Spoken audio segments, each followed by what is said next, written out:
अतिशय चांगली संकल्पना आदरणीय पंतप्रधान मोदी साहेबांच्या नावाखाली सुरू झालेली आहे। त्याच्यामुळे शहरांमध्ये एक चांगल्या कॉन्सेप्टचं गार्डन आणि त्याच्यामुळे त्या भागाचा विकास हा अतिशय योग्य पद्धतीने होऊ शकतो। या दृष्टिकोनातून हा प्रकल्प राबवला जात आहे। प्रत्येक प्रकल्पाला 1 कोटीची निधी आणि 5 कोटीचं बक्षीस अशा पद्धतीचा अतिशय एक चांगला ढाचा तयार करून आम्हाला ह्या पद्धतीचे प्रकल्प राबवण्यासाठी राज्य सरकार म्हणून त्या नगरपालिकेंना ताकद देण्याचं काम आम्ही करतोय। आज वेंगुर्ल्यामध्ये त्याचं भूमिपूजन झालेलं आहे। काही दिवसा अगोदर कुडाळला झालं, येणाऱ्या काही दिवसांमध्ये अन्य शहरांमध्ये पण होईल। पण अशा पद्धतीच्या नमो गार्डन जिल्ह्याच्या प्रत्येक शहरामध्ये उपलब्ध होतील, तयार होतील असा आमचा सगळ्यांचा प्रयत्न। राजकीय प्रश्न आहे, आदित्य ठाकरेंची कार्याध्यक्षपदी निवड होणार अशी। अरे बापरे, मग आमचं काय होणार? आजच्या झोपेची चिंता आहे मग आम्हाला। आणि मी आपल्या माध्यमातून आदरणीय त्यांचे वडील उद्धवजींना मनापासून विनंती आणि आग्रह करीन की लवकर निर्णय घ्या, लवकर कार्याध्यक्ष करा त्यांना। जसं देश पातळीवर राहुलजी गांधी आमचं काम सोपं करताय तसं महाराष्ट्र पातळीवर आदित्य ठाकरे करतील। शेवटी ते आमचे महाराष्ट्राचे पप्पू आहेत की नाही, तर म्हणून लवकर द्या, बिलकुल वाट पाहू नका। उद्धवजींना आमचा सगळ्यांचा आग्रह आहे भारतीय जनता पक्ष म्हणून, वेळ काढू नका। पाहिजे तर ते झाल्यानंतर आम्ही पेढे वाटतो।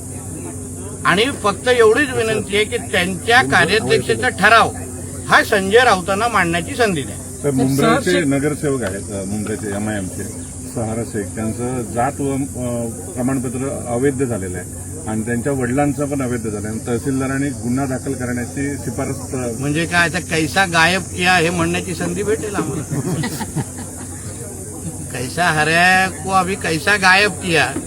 शेवटी ह्यांचे हे येतात कुठून, निवडणूक लढवतात कसे, यांना काय ह्यांचे ह्या मातीशी ह्यांची नाळ, त्यांचे विचार ऐकल्यानंतर जेव्हा इस पुरे भाग को हम हरा कर देंगे, म्हणजे ह्या सगळ्यांची कधी ना कधी तरी पार्श्वभूमी तपासली पाहिजे। हे जिहादी मानसिकतेचे आहेत का, ह्यांचे कागदपत्र इकडचे आहेत का, चुकून बांगलादेश आणि रोहिंग्याचे तरी नाहीत ना, हे सगळ्याची तपासलं पाहिजे। आणि हे लोकांना एकदाच आपल्या पाकिस्तानमध्ये बसलेल्या अब्बाकडे पाठवून द्या। असे लोकप्रतिनिधी आणि अशी घाण आमच्याकडे नको। तर अमरावतीत परत वाढतील लैंगिक अत्याचारात मुख्य आरोपी म्हणून अयाज मोहम्मद तन्वीर हा मीमचा पदाधिकारी असल्याचं निष्पन्न झालं। पण तुम्ही एक लक्षात घ्या ना, आतंकवादी, जिहादी हे सगळे एकच धर्माचे कसे निघतायत तो? मग आम्हाला का बोललं जातं की आम्ही हिंदू मुसलमान करतो? आमचा मुद्दा एवढाच आहे, ज्या राष्ट्रामध्ये तुम्ही राहता त्या राष्ट्राला कुठेही गालबोट लावण्याची हिंमत करू नका। त्या राष्ट्राचा तिरंगा आपला झेंडा म्हणून स्वीकारा, आमच्याबरोबर वंदे मातरम म्हणा। पण हे असे जे काही हिरवे साप आमच्या देशामध्ये राहतात, ज्यांना आमच्या हिंदू राष्ट्राला इस्लाम राष्ट्र बनवायचे गजवा हिंदच्या अंतर्गत, त्या हिरव्या सापांना जिथेही असतील, कुठल्याही कपड्यात, कुठल्याही वेशात, कुठल्याही बिळात लपले असतील, आमच्या देवाभाऊच्या महाराष्ट्रामध्ये या हिरव्या सापांना जागा नाही। आम्ही पकडून ठेचणार आणि त्यांना पाकिस्तान, बांगलादेशमध्ये पाठवून देणार। म्हणजे कोणीही कुठल्याही प्रकारचा जिहाद आमच्या महाराष्ट्रामध्ये करण्याची हिंमत करू नये, नाहीतर तुम्हाला शुक्रवारी पण अडचण करण्याची सगळे कार्यक्रम आमच्याकडे आहेत। साहेब, या अचलपूरच्या नगरपरिषद निवडणुकीमध्ये त्या मोहम्मदला निवडणूक प्रमुख MIMने केलेलं होतं। अहो, MIM ही दहशतवादी संघटना आहे, तो राजकीय पक्ष नाही आहे। PFI आणि ISIS ह्या धर्तीवर MIM नावाची ही संघटना आणि पक्ष ज्याला आपण म्हणतोय, हे सगळ्या दहशतवाद्यांना निवडणुकीच्या प्रक्रियेमध्ये आणणं हेच MIMचं काम आहे। म्हणून पहिला हे MIM वर बंदी टाका, कारण ह्यांच्यातल्या अगर पदाधिकारी कार्यकर्ते उद्या आतंकवादी निघत असतील, देशाच्या विरोधात काम करणारे निघत असतील, तर मग हा असा पक्ष आपल्याला पाहिजे कशाला? आपल्या भारतीय लोकशाहीमध्ये बंदी टाका ना, आणि त्या OWCला जेलमध्ये टाका। कुठल्या हिशोबाने त्या लोकांना निवडणूक लढवायची संधी देतात? उद्या निवडणूक जिंकल्यानंतर चुकून जिहादच करणार आहेत, बाकी काय करणार? बंदी टाका MIM वर, अशी माझी मागणी आहे. तर नेस्को सेंटरमध्ये जाऊन मनसे आणि ठाकरे शिवसेनेने घोषणाबाजी केली आहे सरकार विरोधात ड्रग्ज प्रकरणावरून. मग ड्रग्ज फ्री महाराष्ट्र, ड्रग्ज मुक्त महाराष्ट्र हाच तर आमच्या देवेंद्र फडणवीसजींचं उद्दिष्ट आहे. मुख्यमंत्री म्हणून त्यांच्या कारकिर्दीमध्ये जिथे जिथे ड्रग्ज विकणारे हे सगळे जिहादी आहेत, त्या सगळ्या लोकांना बिळातून बाहेर काढून आमच्याच देवाभाऊचं हे सरकार त्यांना जेरीस आणतंय.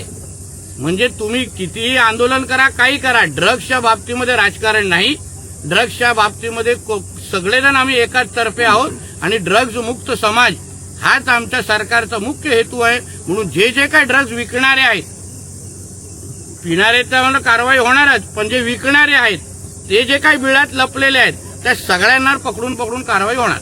साहेब, मध्य रेल्वेच्या ताफ्यामध्ये काल एक स्वयंचलित दरवाजा उघडणारी नॉन AC लोकल जी आहे ती दाखल झालेली आहे. मात्र त्या लोकलमध्ये हिंदी आणि इंग्रजी त्याच शब्दामध्ये सूचना आहेत. मराठीचा कुठेही उल्लेख नाही, त्यामुळे प्रवाशांनी नाराजी व्यक्त केली. ठीक आहे ना, तशा पद्धतीची मागणी आपल्या महाराष्ट्रामध्ये एअरपोर्ट असेल किंवा प्लेन असेल, ट्रेन असेल, मेट्रो असेल, सगळीकडे मराठी आलीच पाहिजे, सगळीकडे अनाउन्समेंट झालंच पाहिजे. म्हणून अशा पद्धतीच्या पद्धतीने मागणी आहे. आणि किंवा मराठी अगर येत असेल तर आम्ही स्वतः केंद्र सरकार आणि रेल्वे मंत्र्यांशी बोलू आणि मराठी सुरू करून घेऊ तिकडे. सर, खरात प्रकरणात अंजली दमानी यांनी पत्रकार परिषद घेतली आणि त्यांनी मोठ्या नेत्यांवर आरोप केले. एकनाथ मी शिंदे पत्रकार परिषद बघितलेली नाही म्हणून त्याच्यावर बोलणं उचित नाहीये. पण आदरणीय मुख्यमंत्रीजींनी जसं सांगितलेलं आहे, ह्या पूर्ण प्रकरणाबद्दल ज्याला जी पण माहिती आहे, खरात प्रकरण ज्याला जी पण माहिती आहे त्यांनी संबंधित SIT आणि सरकारच्या प्रतिनिधींना द्यावी, ते कारवाई करतील असं आदरणीय मुख्यमंत्र्यांचं बोलणं आहे. म्हणून ज्याला जी माहिती आहे, ज्यांनी पब्लिक फोरममध्ये आणलेली आहे ती थेट SITला द्यावी, ते कारवाई करतील. सर, नितीन गडकरीजीने कालच्या सभेमध्ये राणेसाहेबांच्या अभिष्टचिंतनामध्ये मे अखेर महामार्ग सुरू होण्याचं एक घोषणा केली आणि तो एक आनंदाचा क्षण म्हणायला पाहिजे. कसं बघता या विधानाकडे त्यांनी? मी चांगल्या दृष्टिकोनाने बघतो, कारण आम्ही त्या रस्ता वापरतो. आणि ह्यावेळी आदरणीय आमचे नितीन गडकरी साहेबांनी जो दिलेला शब्द आहे, ज्या व्यासपीठावर दिला आणि ज्या विश्वासाने आणि आत्मविश्वासाने दिला ना, मला विश्वास आहे की मे अखेरीस तुम्ही हाच प्रश्न मला नॅशनल हायवेवर उभे राहून विचारा, मी तुम्हाला गुळगुळीत असा आमचा नॅशनल हायवे दाखवतो आणि ज्याच्यामुळे आमच्या कोकणातली सगळी विकासदारं उलकडतील. कोकण संवादच्या ताज्या घडामोडींसाठी चॅनलला सबस्क्राईब करा आणि बेल आयकॉनला क्लिक करा.